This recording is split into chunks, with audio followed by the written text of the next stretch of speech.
Hi, this is Dave for Expert Village. Today we're going to make one of my all-time favorite comfort foods, salmon cakes. Okay, now you've gone the extra mile. You've made some fresh poached salmon instead of the stuff from the can. You're really great.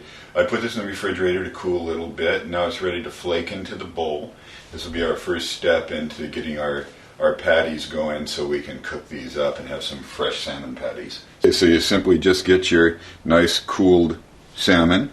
See, it's already cooked right through, just beautifully. So then you just want to flake it right into the bowl. Just like that. And as you can see, we're going to have some great texture here.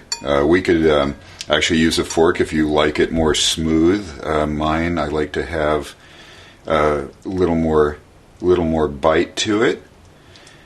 But you can do whatever way you like. So just go ahead and break that right up into the bowl. Like that. See how nicely cooked that is. It's not cooked too much. It's just perfect.